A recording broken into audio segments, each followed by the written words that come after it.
This is NASA TV.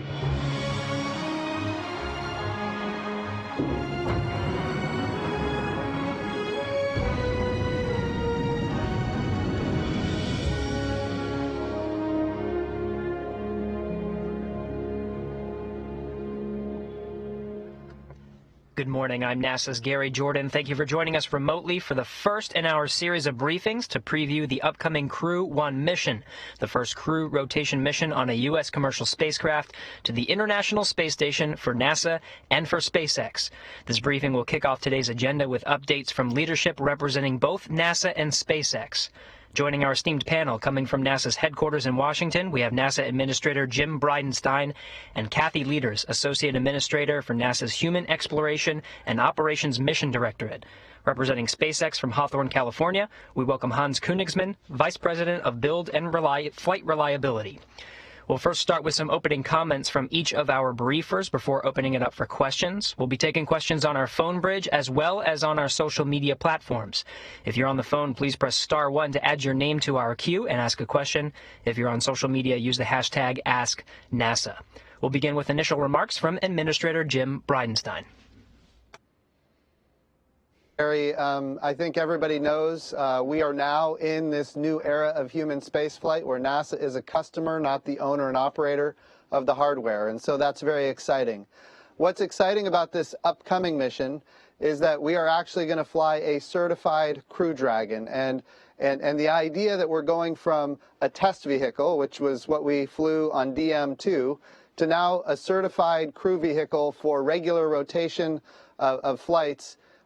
This is another milestone, a critical milestone in the development of our ability to launch American astronauts on American rockets from American soil now sustainably. So these are very exciting times.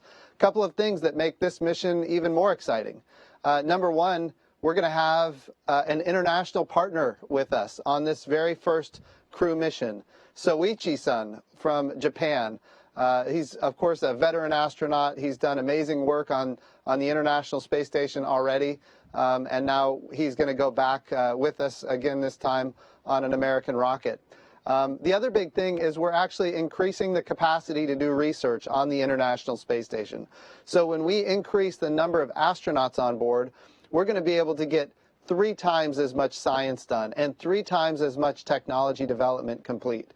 And all of that is critically important for our Artemis program and eventually our Mars program. So as we develop Moon to Mars, we're going to be using low Earth orbit to test all of these capabilities and technologies, ultimately to create a sustainable return to the Moon and then take all of that knowledge onto Mars. So this particular mission is another critical milestone. We're very excited about it. And of course, we've got a great panel today to discuss these and other things. So thank you, Gary, and I'll look forward to answering questions a little later on. Thank you, Administrator. We'll now hand it over to Kathy Leaders. Thank you so much. I always hate to follow Jim because he does such a great job. So I wanted to kind of emphasize that, as Jim had mentioned, this is a great milestone for us. It's a culmination of many, many years of work with NASA and SpaceX. And there's a lot of folks out there that have contributed to us getting where we are today, and I really would like to thank the team that has gotten us here. A tremendous amount of work, and obviously for my past job, this means a lot, but I'm really looking forward to, in my new role, continue to see the success of this commercial crew program. As I was able to, for the first time, I think, actually provide breaking news last night that we're moving towards the launch being on October 31st, a nice Halloween launch. Moving towards this, the team's been carefully laying out planning, working through the sequence of the timing of a Soyuz arrival. It's a very busy October for us. Soyuz arrival, getting everything ready, and then obviously getting ready for Crew 1. We're very excited to be heading into our operational missions. This is a culmination of a dream of us to have commercial crew rotation seats up on station, and looking forward to many more to come.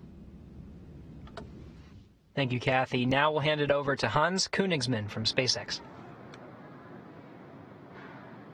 Yeah, good morning. I'm honored to be here with my NASA colleagues, and I would like to thank them for working with us and entrusting us flying NASA astronauts to the International Space Station on the Crew Dragon first operational mission. As has been mentioned, we are targeting right now the October 31st. It's very early in the morning. It's 2:40. It's actually still the October 30 in California. For this particular launch, we're happy to support NASA in any schedule that they need, and we will use the additional time to review things, build records, whatever we have, over and over again until we're really sure that we are safe to fly. In general, we will fly when we're ready to fly. That's been our promise all the time, and that's what we did in the last mission. For the past year and working closely with NASA, we have been super busy and had a couple of missions that got us to this point in time here. We launched 2 CRS missions, among them the last Dragon 1 resupply mission, and Dragon, just to remind everybody, has been in service by now for 10 years, which seems incredible. And it's been such a remarkable and successful program. It helped us develop, our capability on both building spacecraft, operating spacecraft, and last not least, working with NASA and working with the International Space Station. It's all been super exciting and very important. We really like to thank NASA for all the support throughout the company's history and getting us to this point. Then we also did a in-flight escape demonstration in January. And then, of course, if you recall, in May this year, we launched the Demo 2 mission and returned human spaceflight to the United States for the first time since 9 years. It was an amazing mission, and it was an incredible honor to fly Bob and Doug. And I do have a quick Demo 2 video recap for you.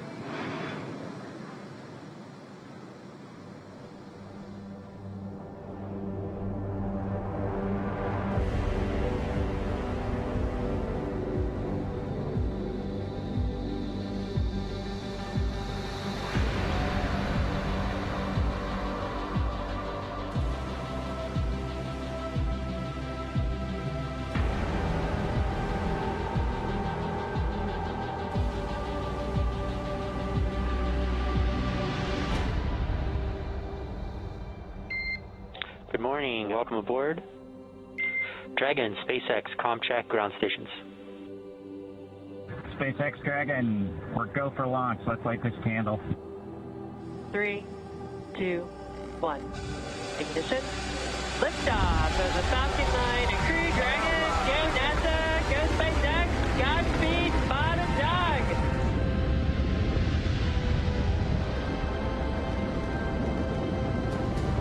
On behalf of the entire launch team, thanks for flying with Falcon 9 today. We hope you enjoyed the ride and wish you a great mission.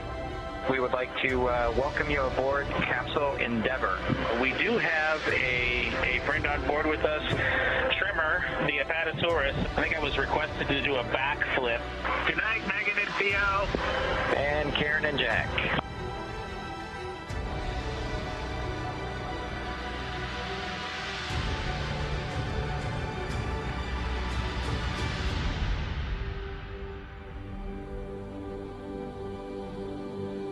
MD Houston flight. Houston is go for undocking and departure. Dragon is committed to undock. SpaceX Dragon on Dragon to ground. We are ready for the systems brief. Copy. As stated, Dragon's in a healthy state. We are proceeding toward the primary landing site, and your timeline is current.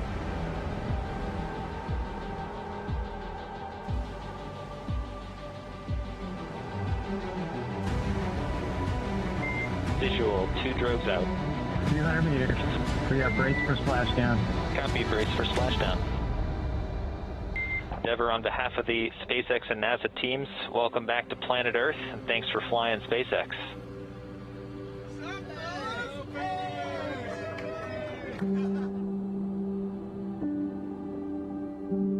It's a humbling experience to be a part of what was accomplished.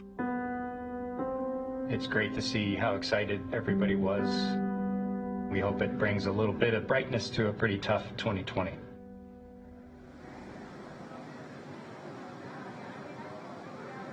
Yeah, I couldn't agree more with that. It's always amazing to see the videos of successful flights and missions and launches, and it gives me a little bit of goosebumps.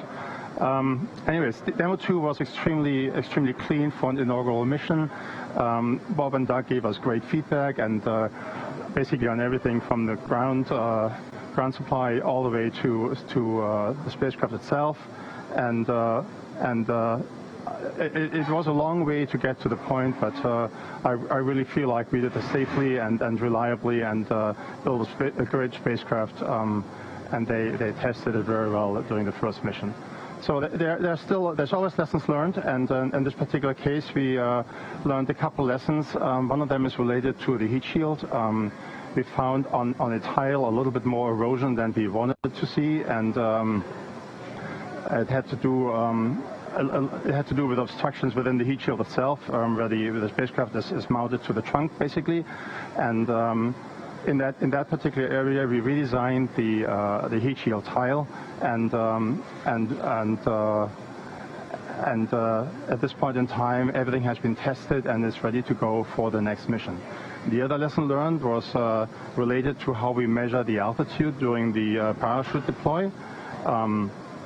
Last time we deployed inside the allowable box, absolutely no problem, but just a little bit lower than we expected. And so we improved the barometric altitude measurement, and we improved the cross-check with all the other navigation sensors for the next mission. And then, last but not least, we closely coordinate between NASA and SpaceX with the U.S. Coast Guard to establish a 10-mile keep-out zone for any boaters, to make sure that the recovery is safe and that our crew is safe, the astronauts are safe, and the public itself is safe. And so we're going to have more boats on the next go-around, and make sure that the area is really clear of any other boats. We already implemented that.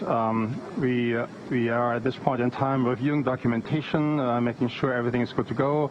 We do have a static fire ahead of us, and several simulations also to keep the crew and ourselves, sharp and good to go. And so I'm definitely looking forward to moving into the operational phase with Dragon, and having more and more operational flights over the next coming years. Talking about the next coming years, I also want to talk about quickly about the cargo Dragon 2. We had a picture a while back. I'm not sure if we can show this again. Well, it's there it is, exactly. That's the new cargo Dragon, right? This is CRS-21, or in NASA language, SpaceX 21, I guess. And it's very similar to the old Dragon in the way that we load the cargo inside, basically, and there's a trunk that has external cargos. Very similar. The difference is that we use the arm on the tower now to just walk in and load it there. It's going to be a little bit easier for the crew to do this. But yeah, it's essentially proven technology on our side with an updated and new vehicle that's very similar to the crew version. Once this Dragon attaches to the station, it docks actually like the Crew Dragon does. It will be the first time that we have two Dragons on the International Space Station. That's pretty amazing. And if you think about it, going forward, we actually anticipate right now that during 2021 we will always have at least one Dragon attached to the space station, either bringing astronauts to the space station, or bringing the resupply cargo, depending on which vehicle it is. Again, we're honored to work with NASA, its international partners, and and support the important research and experiments on board of the space station. It's been a great pleasure. We're humbled to be the nation's premier provider to the International Space Station. Back to you. Thanks to all of our briefers for those initial remarks. We'll now open it up for questions. Again, if you're on our phone bridge, please press *1 to submit a question. Once your name is called, please state to whom you'd like to direct your question. We'll have a lot of questions, so if you find that yours has already been answered, press *2 to withdraw it. On social media, please use the hashtag #AskNASA.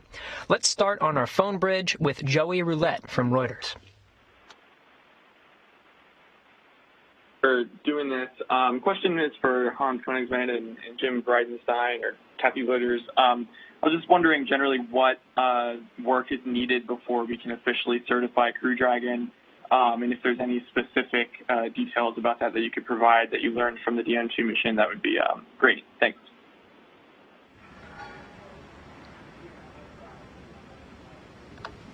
Jim Bridenstine, why don't we start with you? Yeah, I'll defer this to Kathy. I know it was her program until I pulled her up to headquarters to run the entire human exploration program. So Kathy, I'll defer to you.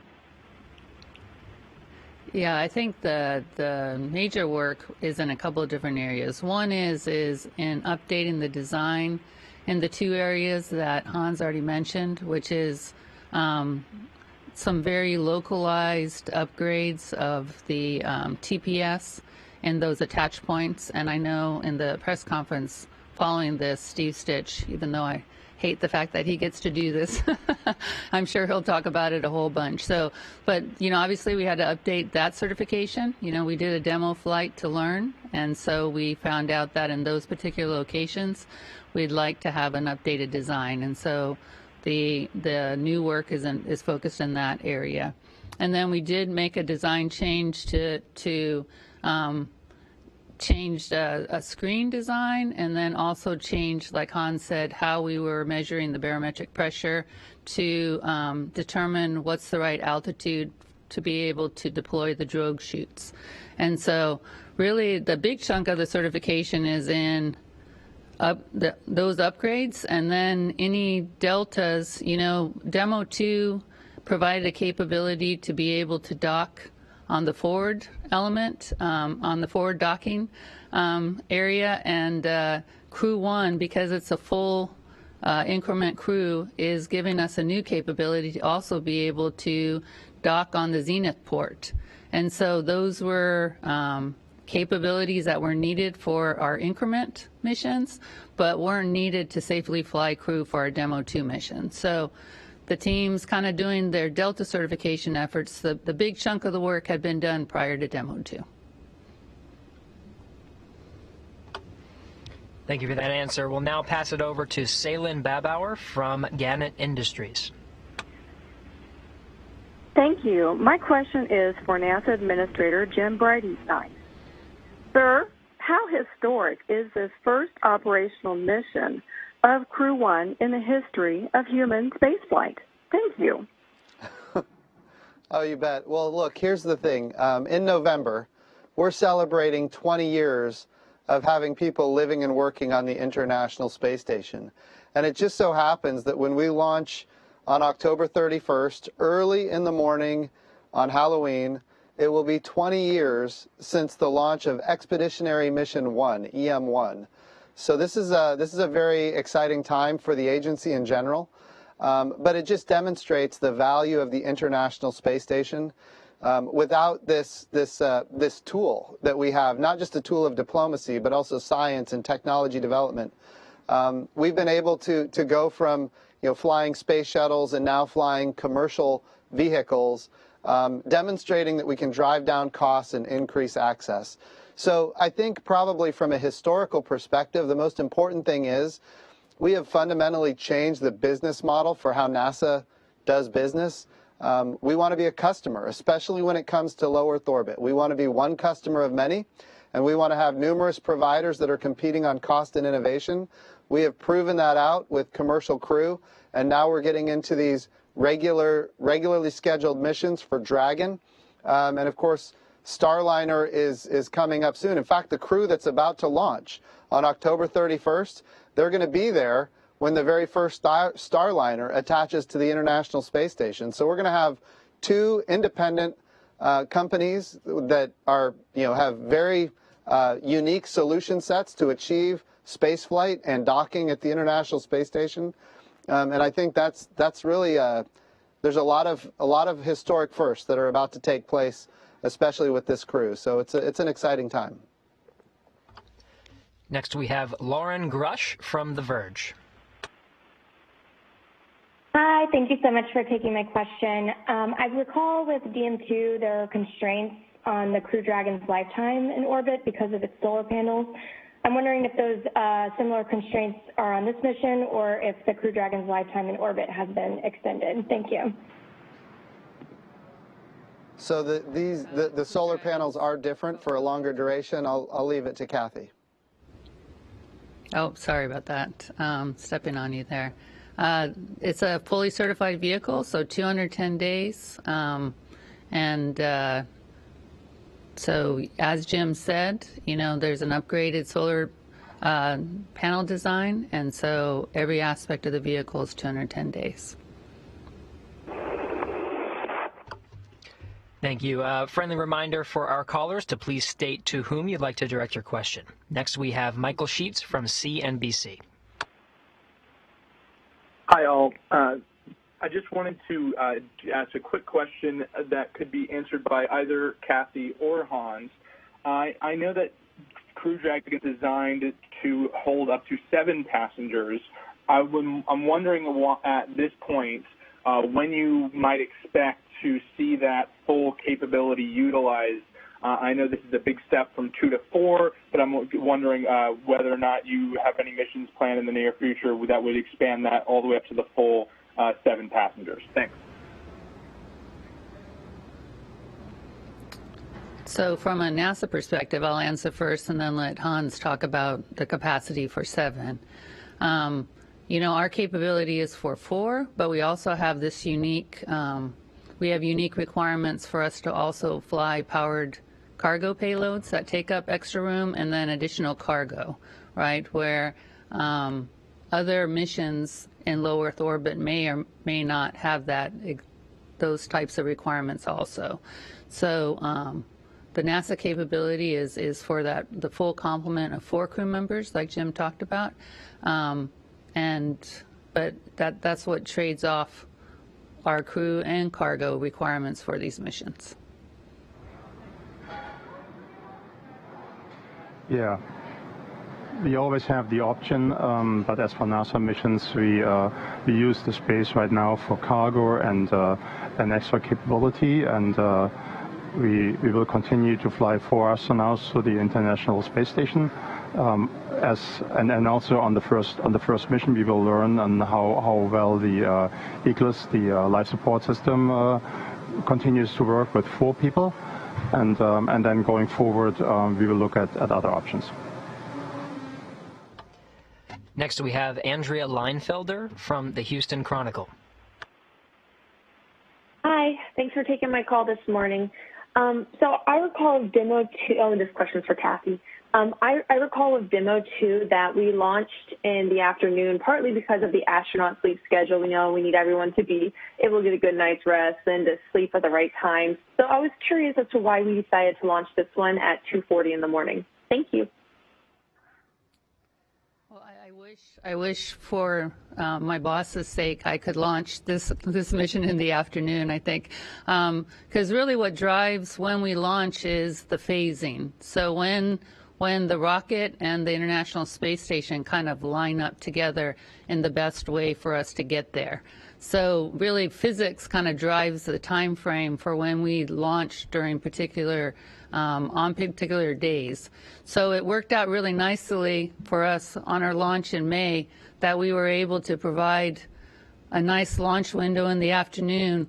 I was hoping I'd be able to do the same thing for this mission, but we're going to have a great launch, excuse me, early in the morning instead. So night launches are very beautiful. Next, we have Paul Brinkman from UPI. Yeah, hello. Thanks for doing this. I guess my question is for Hans, or actually about the four-person capacity. I'm just wondering if you could kind of go through how egress of the capsule will work. And I'm also wondering if anybody there knows whether this is the first time in history that a capsule will carry 4 people?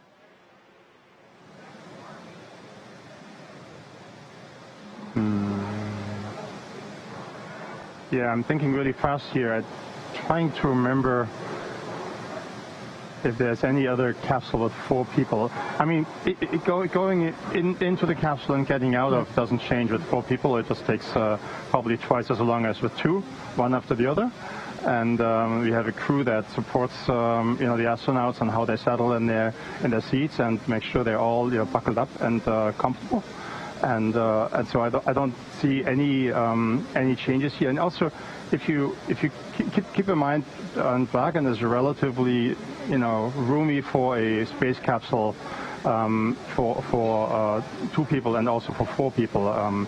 You can still walk around there a little bit. So I don't anticipate any space constraints with 4 people at this point in time. And regarding your question for four people in the capsule, I think you're right, but I'm not sure. I would say from the American perspective, you had, Gemini, Mercury, Apollo. None of them had 4. You had the space shuttle, which was not a capsule. And now we're back to the capsule model.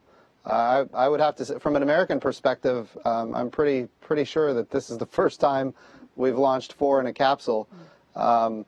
And I think that's probably true for our international partners as well and others around the world.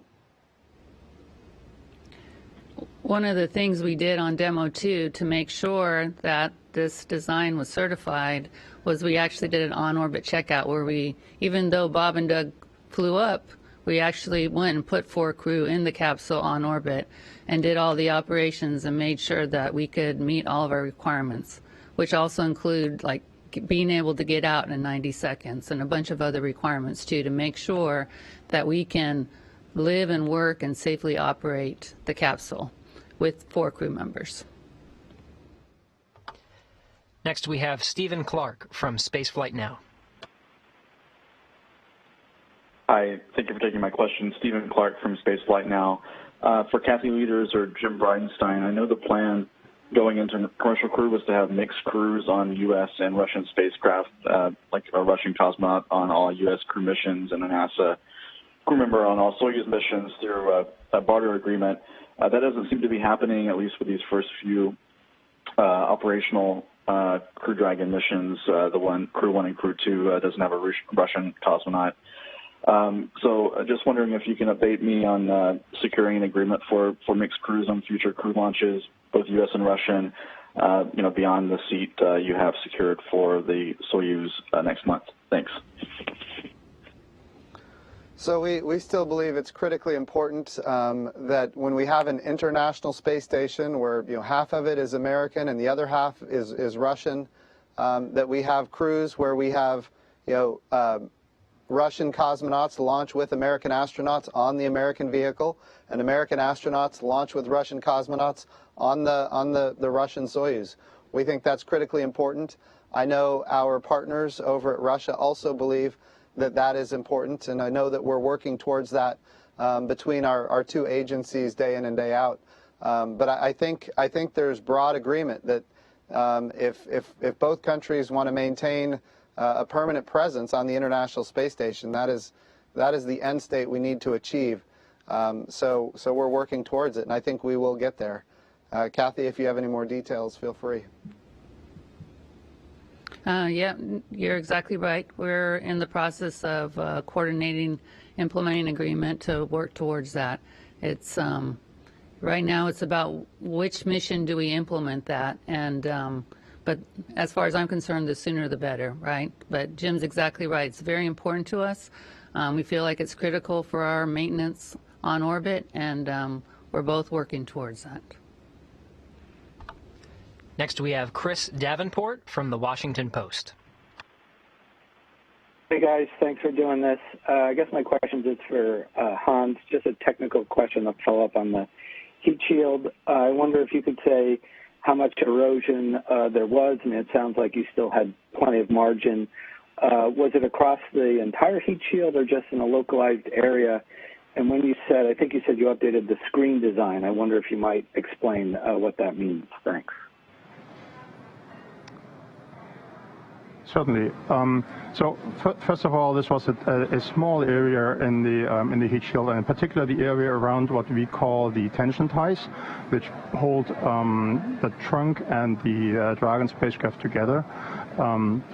In this particular area, we saw some flow phenomenon that I guess we didn't really expect, and we saw erosion to be deeper than we anticipated. However, I mean, this heat shield is massive, and over the entire acreage there was very little erosion. In this particular area, it was a little bit deeper, but nothing to be concerned. At all times, the astronauts were safe, and the vehicle was working perfectly. So this is something that we just in the inspection found and looked at it and decided, oh, okay, we should probably reinforce the heat shield in this particular area. And it's actually 4 areas just around the tension ties, a very small area compared to the overall acreage of the heat shield. And then I think Kathy's comment regarding screen refers to a sort of a filter that filters the air going into the barometric pressure sensor. That particular filter has been opened up a little bit so that it's less constrained, and that has the effect that we measure the barometric pressure more accurately when we come down and deploy the parachute right on time.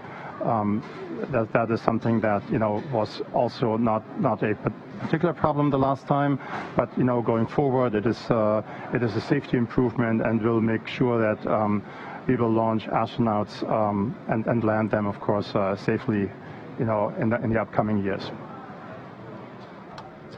We'll now take a few questions from social media using the hashtag AskNASA. This first one comes from Israel on Twitter, who directed his question to Kathy. What value can the taxpayer expect out of NASA's partnership with SpaceX?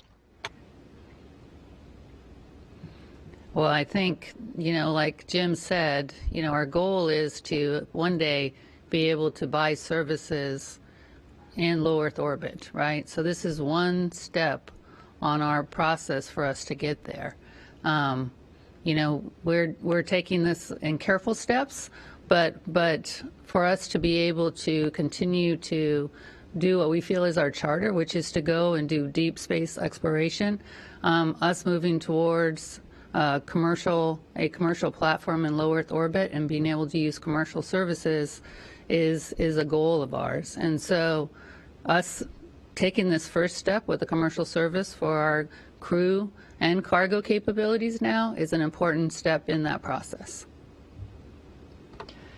This next Ask NASA question comes from Jim on Twitter. This one's for the administrator. With Crew 1 and a Russian launch to the International Space Station, the station will have a larger population than it has in quite a while. Any impacts from that are anticipated? Yeah, some significant impacts. Once we have a bigger complement of astronauts on the International Space Station, we can do a lot more science, and that's gonna give us a return even faster. Make no mistake, we've had huge returns from the International Space Station already, but now we can get even more, even faster. The previous question was about what are the returns we're going to see for the American taxpayer from the Commercial Crew Program or the SpaceX Crew Dragon. Bottom line is, we are making every effort to industrialize space as fast as possible. So we look at advanced materials and we look at industrialized biomedicine, the compounding of pharmaceuticals or the creating of immunizations. The value here is microgravity. We can't create microgravity here on Earth. You can do drop towers. You can send airplanes on parabolic trajectories in order to get microgravity. But ultimately, it's a very short duration. When we get to orbit, we can have microgravity for months, even up to a year. Well, we can have it for 20 years, as is evidenced with the International Space Station. But any individual astronaut up to a year. And so what this means is we get to maximize the utility of microgravity for research. And ultimately, we're focusing our research for a day when that research becomes applied.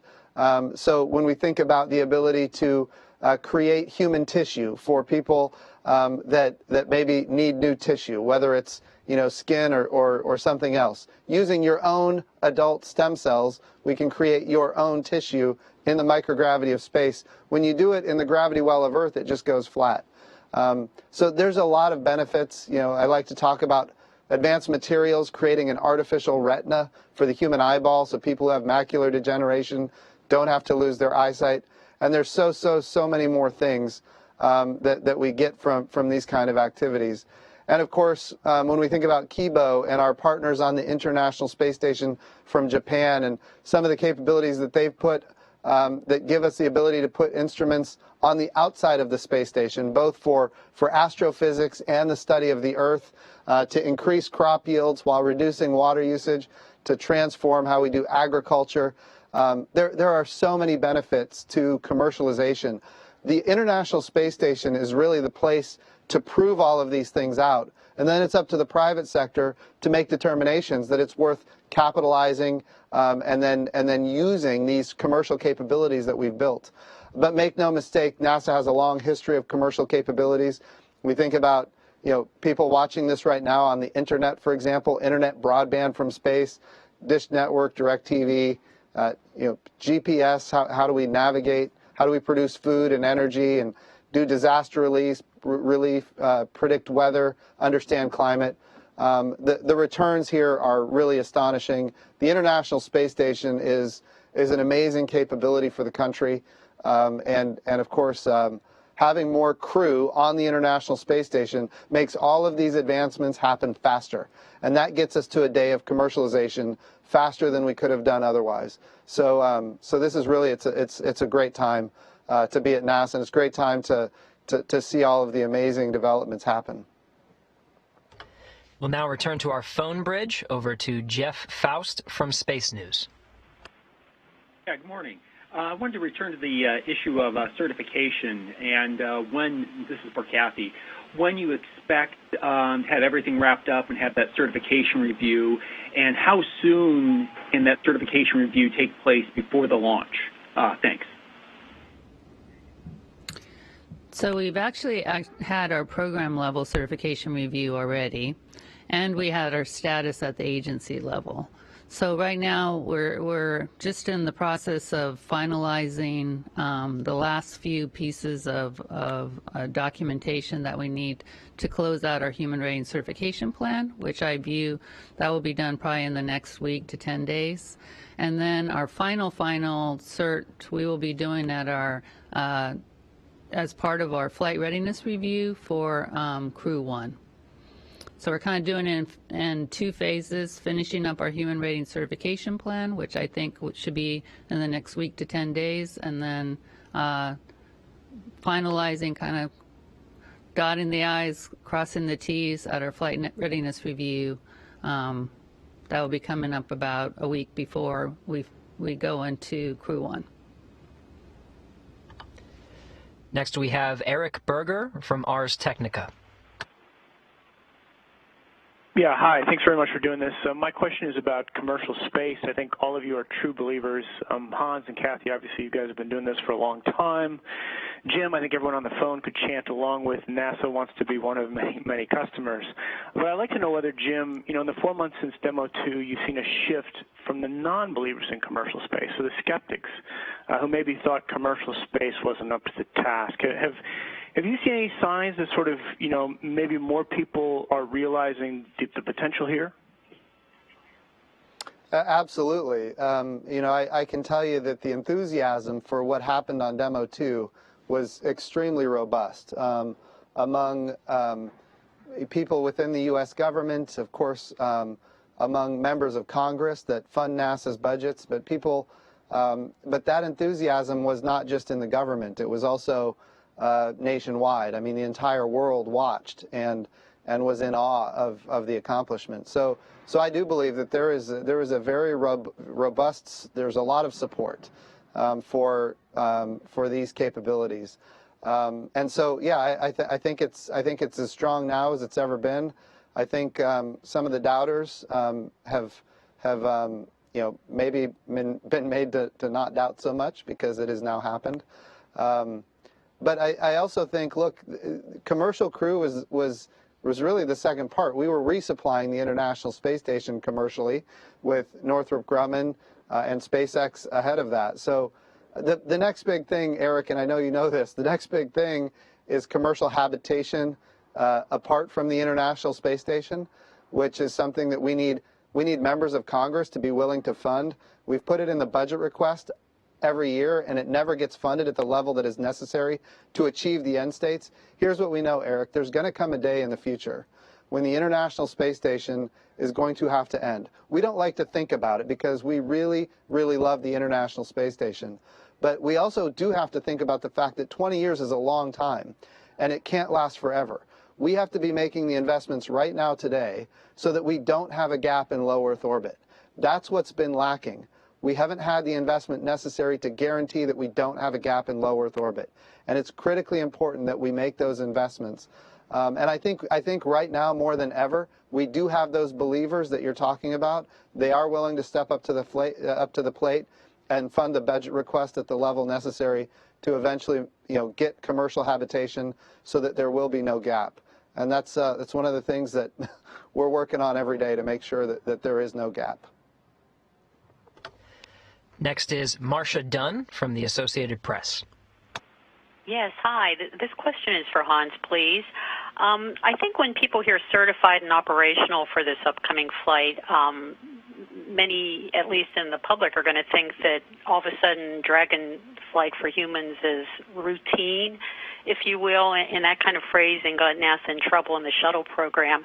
How do you look at this as routine now that you've got one under your belt? And also, do you feel a lot of the pressure is off now that you had a successful test flight on this vehicle? Thanks. Well, that's a great question, actually. And honestly, I don't feel that this is over at all. I feel like we need to actually step it up. The transition from a test vehicle to an operational vehicle to a production vehicle is very difficult.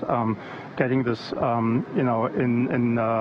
in an operational phase that is safe and has all the scrutiny and the rigor of human spaceflight is a lot of work and very, very difficult in itself. So I feel like we actually and we responded that way within SpaceX. We stepped it up. We do more reviews than ever. We pay incredibly scrutiny to the flight data of Demo 2. And there's a huge effort going on to make sure that both Falcon 9 and then also Dragon is safe for all the future missions and can actually stand up for this huge task of supplying the station both with cargo and also bringing astronauts up and down. It's a great responsibility, and we like I said earlier, we're honored by this, but it's also at least I personally feel that it weighs on me, and we have to work harder to make this work safely. Yeah, Hans and I talk about this a lot, and it's about staying vigilant, stay vigilant. And as a team, we need to stay vigilant. We need to keep going. We need to operate in a safe manner. It's very important for us to not kind of take our foot off the gas, right? We got to keep operating in a safe and in a safe manner.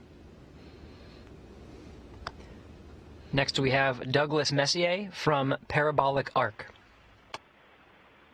I had a question for Hans. And did this problem come up on the first demo mission with the heat shield? And exactly what did happen? Did you have problems on all four connections where the capsule is connected with the trunk? Yeah, the best way I can explain it without slides and lots of data is that these tension ties that connect the trunk and the spacecraft, they cause some disturbance in the airflow around them, and then there's a little bit, it digs a deeper hole into the heat shield right after that because there's probably a vortex or something like that. I don't know the exact technical details on this one, but the effect is basically that one particular tile has basically more erosion than the others. It tunnels basically into the tile. And like I said earlier, this was always a safe situation. It never got to structure. The overall heat shield was working great. So it's something that is relatively easy to fix by putting a more resistant or erosion-resistant material in that particular place, because you want to be careful. You don't want to make too many changes at this point in time either.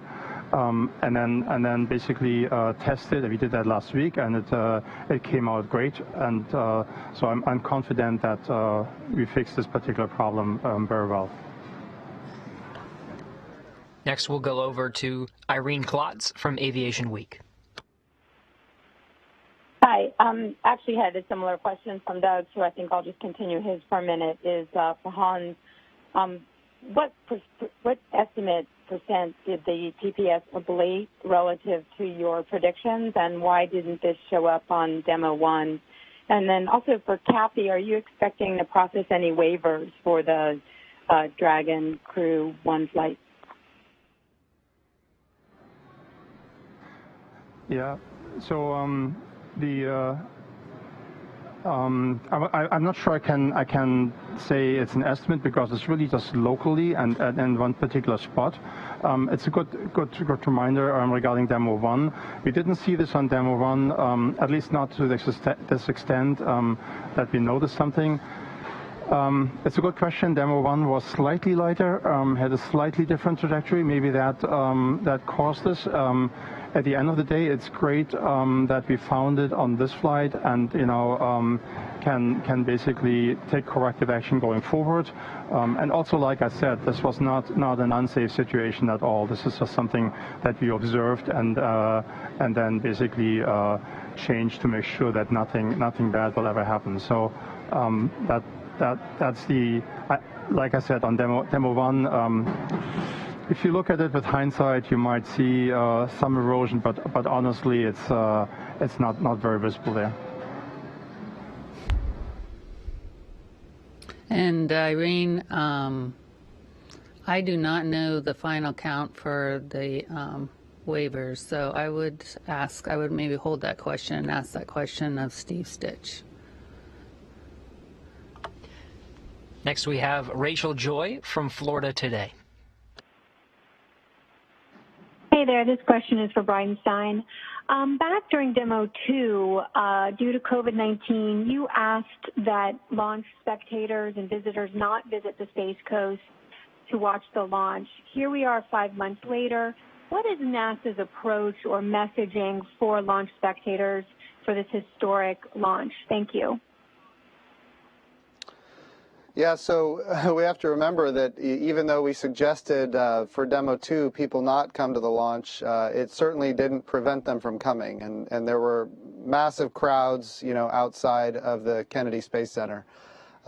So what we're asking people to do is follow CDC guidelines, to follow the guidelines from the state of Florida, and do what is necessary to keep safe. I mean, that's ultimately what our objective is. I will tell you that we are limiting the amount of visitors that can come onto the Kennedy Space Center. We have a lot of, as you're aware, we have a lot of very important missions coming up. My number one objective is to make sure that we don't have an outbreak at the Kennedy Space Center. We've been very successful keeping our people safe so far.